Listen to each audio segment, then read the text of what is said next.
Chapter number 2 ની શરૂઆત કરી। નાનકડું અને સિમ્પલ એવું ચેપ્ટર છે આપણું, બરાબર। બહુ કાંઈ હોતું નથી આમાં। ડ્રોઈંગનું આયોજન અને ગોઠવણી, એટલે planning and layout of the drawing, બરાબર।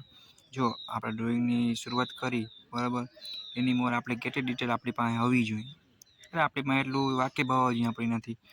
તો ડ્રોઈંગ શીટની જુદી જુદી સાઇઝો, કે આપણે ડ્રોઈંગ શીટમાં જે આપણે ડ્રોઈંગ કરી, બરાબર, એ કયા કયા માપની હોય, પહેલાં તો A0, A2, A3 વગેરે વગેરે, બરાબર। પછી જુદી જુદી માપની શીટો માટે માર્જિનના માપ, માર્જિનને તમે એવું રાખો, બરાબર, ફોલ્ડિંગ ને બધું કરો, કેના માટે કરો, કે જ્યારે તમારે સીટ કમ્પ્લીટ થઈ જાય ત્યારે સબમિટ કરવાની હોય, તો બાઇડિંગ કરવું હોય, કે આપણે કહેવાય ને કે સ્ટેપલર મારવું હોય, કે પછી સિમ્પલ જોવા જાય તો આપણે શું કહીએ કે બીજું ફોલ્ડિંગ કરવું હોય, બરાબર। આપણે હાથમાં તેમ સીટ કોઈને દઈ ના હાગી અથવા ક્યાંય બતાવી ના હાગી રિપોર્ટ તરીકે સબમિટ કરવી હોય કોઈ પણ જગ્યાએ, તો માર્જિન ને એવું બધું એના માપો આપણે ખ્યાલ હોય તો સિમ્પલ ઇઝી, બરાબર। પછી ટાઇટલ બ્લોકની સાઇઝ હોય, આપણે કેમ 185 અને 80 એવી રીતના છે, એમાં first angle, third angle, symbol કયો યુઝ કરવો, સ્થાન અને તેમાં સમાવતી વિગતો, સ્કેલની પસંદગી 2.1 કે 2:1 વગેરે વગેરે, બરાબર। માપન લેખન તેમજ યાદીઓ સમાવેશ માટેનો ડ્રોઈંગની આસપાસની જગ્યાનું આયોજન, ડ્રોઈંગ આપણે ફિટ કરી, બરાબર, અંદર સમાવી ત્યારે એનું પણ કંઈક જોવું પડે આપણે કે ડ્રોઈંગ એડજસ્ટ કઈ રીતે કરવું એમ। તો ફોલ્ડિંગ માર્ક અને ફોલ્ડિંગની રીતો, બરાબર, તો આટલી આપણે બેસિક ડિટેલ હોવી જોઈએ ડ્રોઈંગની શરૂઆત કરી એની મોર, બરાબર, કે સીટની શરૂઆત કરી એની મોર બેસિક ડિટેલ તો આપણી પાસે હોવી જોઈએ, કેટલા કહેવાય ને કઈ સાઇઝની સીટમાં ડ્રોઈંગ કરવું છે, બરાબર। પછી આપણે જોવા જઈએ તો કેટલું માર્જિન રાખવું છે, કેટલી સાઈડમાં જગ્યા રાખવી, 20-20, 10-10, 40 વગેરે વગેરે, બરાબર। જો એક્ઝામ્પલ તરીકે અહીંયા લેવા જઈએ, આપણે અહીંયા ટાઇટલ બ્લોક આવતું હોય તો આલી સાઈડ આપણે પંચિંગ કે બેન્ડિંગ કે ફોલ્ડિંગ કે આપણે કરવું હોય, બાઇડિંગ, બુક બાઇડિંગ એક્ઝામ્પલ લઈએ આપણે, તો આપણી પાસે થોડીક ડિટેલ હોય તો ઇઝીલી સમજમાં આવે, બરાબર। બાકી જો તમારી સમક્ષ કેટલા બધા માપ આપ્યા છે, જસ્ટ નોલેજ માટે છે, બરાબર।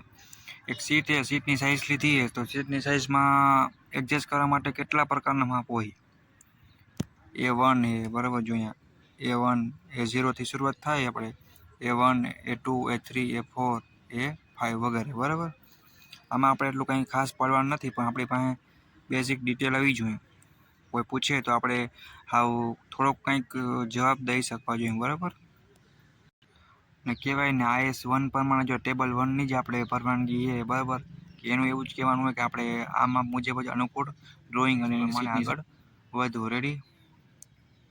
જસ્ટ નોલેજ માટે ટેબલ 2 હોય, બાકી સિમ્પલ આપણે જે અનુકૂળ લાગે ટેબલ 1 પ્રમાણે જ આપણે માર્ક, ફોર્જિંગ કે વગેરે જે કરતા હોય, લેન્થ, લંબાઈ છે આપણી, A2, 1, 3 કે જે અનુકૂળ સીટ આવે એ આપણે ISની સિસ્ટમ પ્રમાણે એ જ ફોલો કરવાનો સૂચવેલું હોય, બરાબર। તો નેક્સ્ટ આપણે જોવા જઈએ કિનારી એટલે માર્જિન, બરાબર। તો જો કિનારીની જોગવાઈ એટલે કે પ્રોવિઝન જોવા જઈએ, પ્રિન્ટની કાપ ખૂબ શક્ય બને આનાથી, બરાબર। દરેક સાઇઝના ડ્રોઈંગ શીટની કિનારી એટલે કે માર્જિન કાપ્યા પહેલાંની અનટિમેટેડ સાઇઝ અને કાપ્યા પછીની ટિમેટ સાઇઝ બંને ટેબલ 1 આપણે અગાઉ જોયું પ્રમાણે 2માં આપવામાં આવી, બરાબર। તો A2 અને A3 સાઇઝના ડ્રોઈંગ શીટમાં કિનારીની જોગવાઈ ફિગર આપણે જોઈએ તો ઇઝીલી સમજી શકશે, બરાબર। તો ચાલો દરેક તમને બતાવું, બરાબર। તો જોઈએ માર્જિન આપણે કંઈ અહીંયા જોવા મળે, ફોલ્ડિંગ માર્ક અહીંયા તમને જોવા મળશે, ટાઇટલ બ્લોક આપણો સીટનો અહીંયા છે, આ ટ્રીમેટ સાઇઝ છે, ફોલ્ડિંગ માર્ક છે, બરાબર।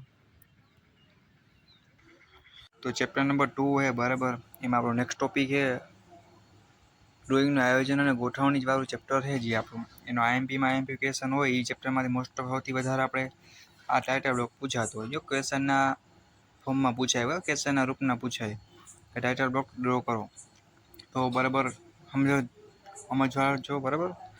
તો ટાઇટલ બ્લોક એ ડ્રોઈંગમાં મહત્વનું અંગ એટલે કે પાર્ટ છે, તેને સીટની જમણી બાજુના નીચેના ખૂણામાં તૈયાર કરવામાં આવે, બરાબર। પ્રિન્ટને વાળ્યા પછી ટાઇટલ બ્લોક તરત જ દેખાય, બરાબર। તો ટાઇટલ બ્લોક IS દ્વારા ભલામણ કરેલ સાઇઝ જો મેં તમને અગાઉ કીધું પ્રમાણે 185x65 mm આ આપણી શોર્ટમાં આપણી ટાઇટલ બ્લોકની સાઇઝ, બરાબર, મેઝરમેન્ટ માપ। દરેક સાઇઝની સીટ માટે ટાઇટલ બ્લોક એક સરખી સાઇઝનો રાખવામાં આવે, આપણી પહેલી સીટ હોય, બીજી હોય કે ત્રીજી કોઈ પણ હોય, આની સાઇઝ આપણી આ ફિક્સ જ રહે, બરાબર। તો આ ટાઈપનું તમને ટાઇટલ બ્લોક પૂછાય એક્ઝામમાં તો તમારે ઇઝીલી ડ્રો કરી નાખવાનું, બરાબર। અલગ અલગ ટાઇટલ બ્લોક પ્રકારના ફોર્મેટમાં જોવા મળે, બરાબર. તમારી કોલેજમાં તમને જે લેમિન્યુલ આપી હોય, બરાબર, એમાં તમે એ પણ ડ્રો કરી શકો, આ પણ કરી શકો.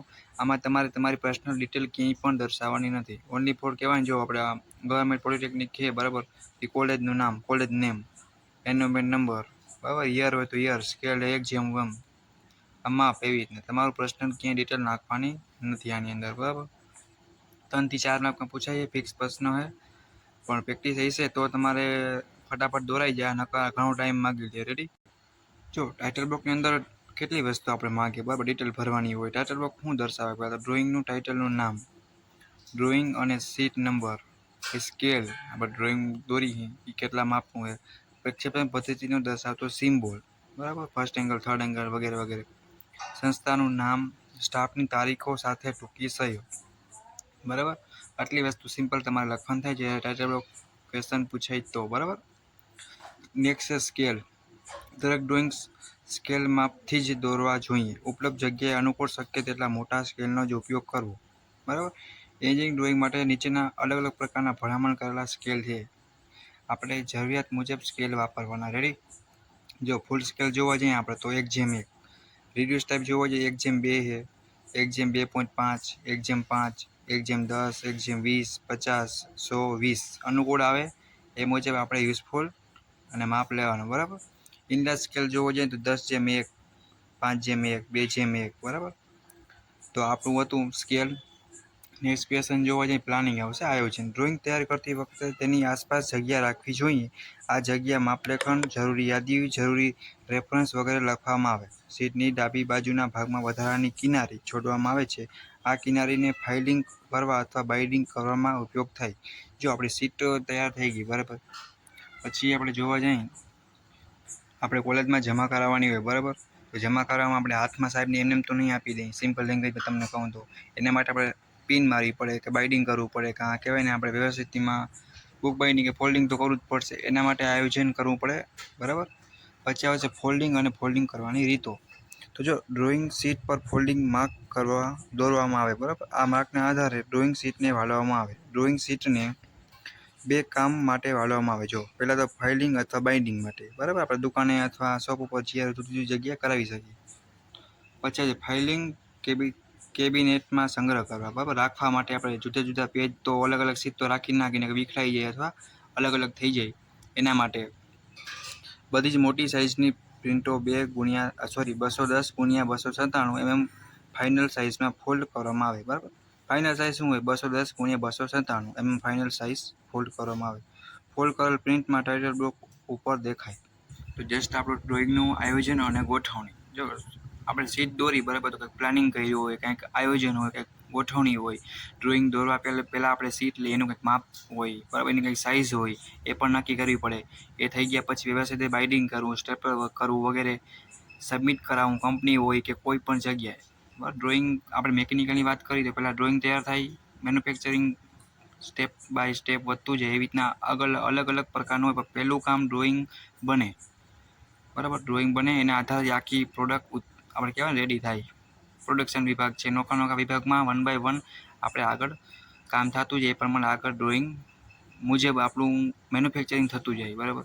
સિમ્પલ ડ્રોઈંગ પરફેક્ટ હશે, એનું સાઇઝ તો સમજવામાં અને રેડી થાય, અને સિમ્પલ રીતે સમજી શકાય, રીડ કરી શકાય, અને સિમ્પલ રીતે સબમિટ કઈ રીતે કરવું, એને સ્ટેપલર, બાઇન્ડિંગ, ફોલ્ડિંગ, આ જ સિમ્પલ એટલું હોય છે ચેપ્ટર નંબર 2માં. આમાંથી સિમ્પલ ખાલી ટાઇટલ બ્લોક પૂછાય, અથવા માર્જિન હું હોય, કિનારી હું હોય, ડ્રોઈંગ શીટની સાઇઝ શું, બસ સિમ્પલ એટલી વસ્તુ પૂછાય. તો તમારે થોડુંક એકવાર રીડ કરી લેવું તમારી રીતે, બરાબર. બાકી આમાંથી કોઈ એવું અલગથી કોઈ પૂછાતું નથી પ્રોબ્લેમ ડ્રોઈંગવાળો. સિમ્પલ 2-3 માર્કની થિયરી હોય. ક્યારેક મોસ્ટ ઓફ વધારે પૂછાતો એક ક્વેશ્ચન એ ટાઇટલ બ્લોક દોરો, તો તમારે એમાં થોડી પ્રેક્ટિસ કરી લેવી, એટલે તમને વાંધો ના આવે. રેડી? તો આપણે નેક્સ્ટ વિડીયો એ છે ચેપ્ટર નંબર 3નો, બરાબર. તમારા ફ્રેન્ડને પણ શેર કરજો. આશા રાખીશ કે વિડીયો તમને ગમ્યો અને ગમશે આગળ, બરાબર. અને આપણે વિડીયો અને ફીચર અને ઇન્ટરનેટનો યુઝ કરીને સારામાં ટેકનોલોજી અને એપ્લિકેશનનો યુઝ કરી અને કહેવાય ને કે સારામાં આપણે ચેનલ અને એના વિડીયો, એના ફીચર, ઇફેક્ટ બનાવવાની ટ્રાય કરી. તો થોડોક સપોર્ટ કરજો. તમારા સપોર્ટ વગર આપણે કહેવાય ને કે બધું નકામું છે. Thank you. Bye bye.